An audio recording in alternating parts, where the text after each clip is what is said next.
Olá, bom dia, boa tarde ou boa noite, dependendo do horário em que você está assistindo esse vídeo. Hoje nós vamos ler para vocês, vou ler para vocês que estão assistindo, Mateus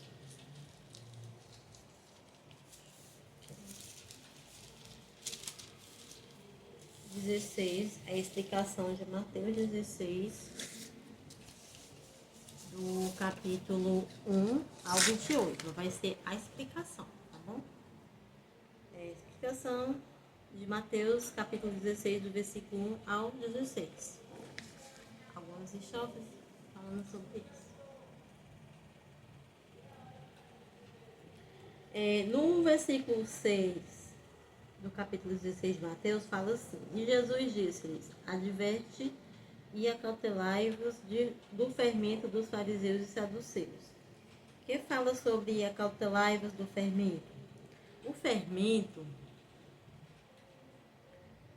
é uma substância que faz com que outras substâncias, em particular alimentos ou bebidas, fermentam ou reajam, usando na Bíblia, às vezes, como um símbolo do mal e da corrupção. Neste caso, a palavra se refere ao ensinamento dos fariseus e dos saduceus. Cristo chama o ensinamento dessas pessoas de fermento, porque até mesmo uma pequena quantidade podem influenciar um grande grupo de pessoas, levando-as a crer em algo errado. Aí no versículo Mateus 16, versículo 18, fala assim: Pois também eu te digo que tu és Pedro, e sobre esta pedra edificarei a minha igreja, e as portas do inferno não prevalecerão contra ela. Então, Pedro, pedra e igreja, né?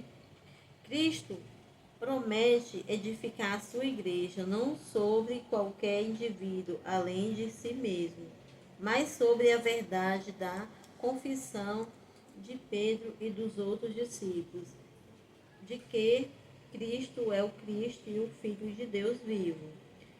Aqui Jesus usa um jogo de palavras.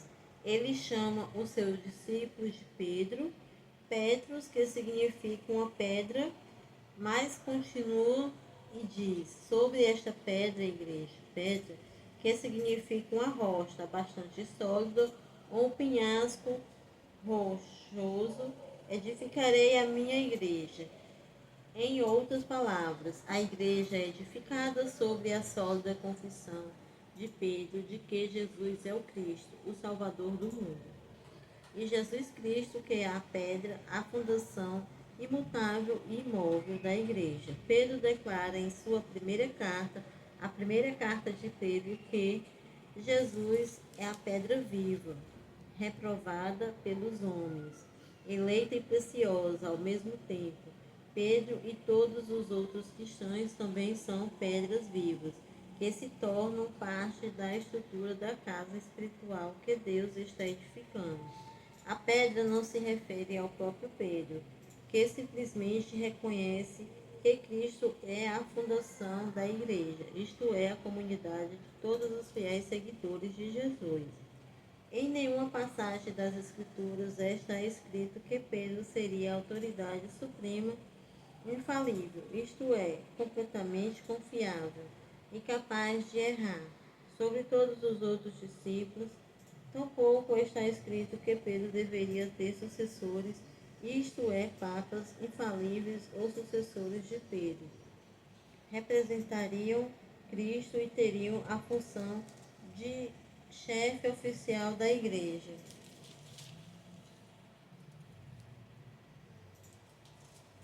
Da mesma maneira como a igreja foi fundada sobre uma corajosa confissão da autoridade de Cristo, a igreja continua a crescer e progredir por meio da corajosa proclamação da mensagem de Cristo e a demonstração do que seu poder. Para mais comentários a respeito da igreja, da maneira como é considerada aqui e em outras passagens nas escrituras, veja o artigo igreja.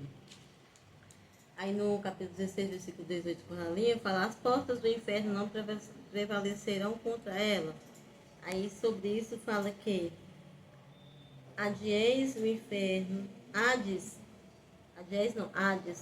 o inferno é o nome grego do lugar para onde vão os espíritos que partiram ou os mortos, e é o nome geral para o lugar preliminar de punição para os injustos antes do juízo final. Nessa passagem, a expressão portas do inferno pode significar as forças da morte em um sentido mais amplo. A expressão provavelmente se refere a Satanás e a todas as forças do mal do mundo, em oposição a Cristo e o seu reino.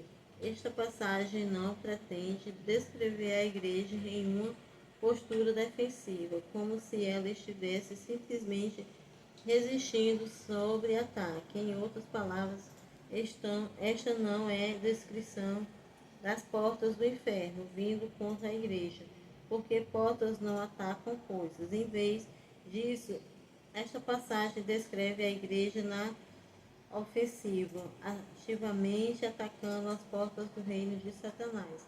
As portas do domínio de Satanás não conseguirão resistir à igreja quando ela reivindicar território, isto é, vidas para Deus, resgatando pessoas do poder da morte em última análise. Nada pode impedir a Igreja de Cristo de cumprir os propósitos de Deus na terra. Esta passagem não quer dizer que os indivíduos cristãos da igreja locais ou organizações da igreja nunca enfrentarão batalhas espirituais ou poderão ao cumprimento imoral, a um erro doutrinário ou rebelião contra Deus.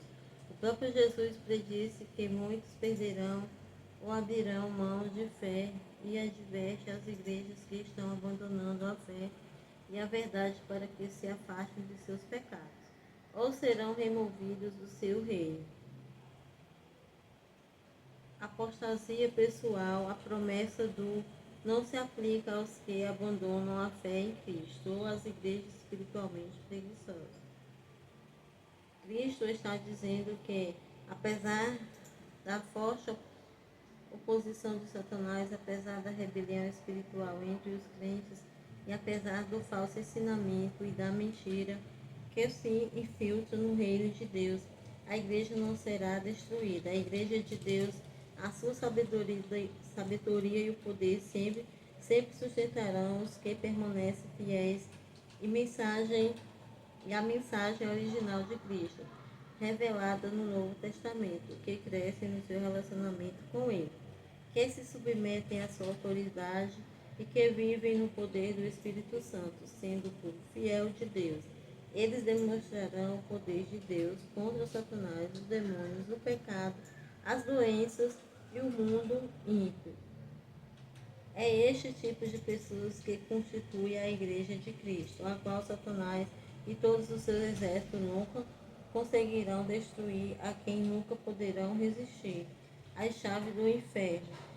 Versículo 16, capítulo 16, versículo 19, fala sobre as chaves do inferno. Deixa eu ler aqui versículo 19. No versículo 19 fala assim: eu te darei as chaves do reino dos céus, e tudo o que ligares na terra será ligado no céu, e tudo o que desligares na terra será desligado nos céus. Então, as chaves do reino. No texto original grego, o tempo verbal da frase sobre ligar e desligar significa literalmente que tudo que os fiéis seguidores de Cristo ligarem ou desligarem na terra já terá sido ligado no céu. Já ter sido ligado ou já terá sido desligado no céu.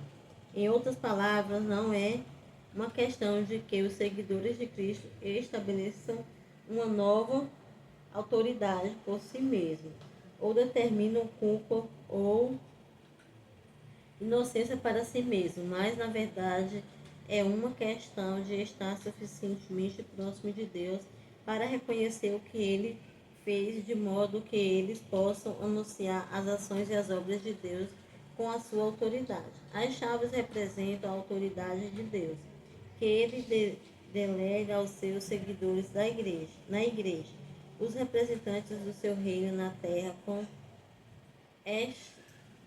essas chaves, eles expõem, revelam e denunciam o pecado e executam a disciplina da igreja. Eles oram eficazmente pelos propósitos de Deus na terra. Veja o artigo Oração Eficaz. Eles restringem e derrotam as forças demoníacas e liberam os que estão espiritualmente cativos. Poder sobre Satanás e os demônios.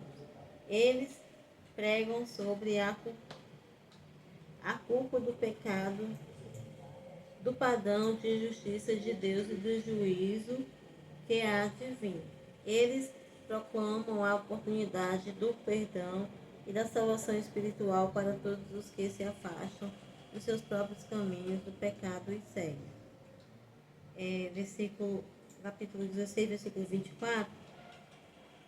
No 24 diz assim: E Pedro, tomando parte, começou a repreender, dizendo: Senhor, tem compaixão de ti, de modo nenhum te acontecerá isso.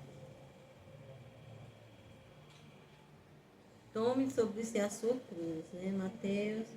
Aí no 28 fala assim: Em verdade vos digo que algum há dos que aqui estão que não provarão a morte até que vejam vir o Filho do Homem do reino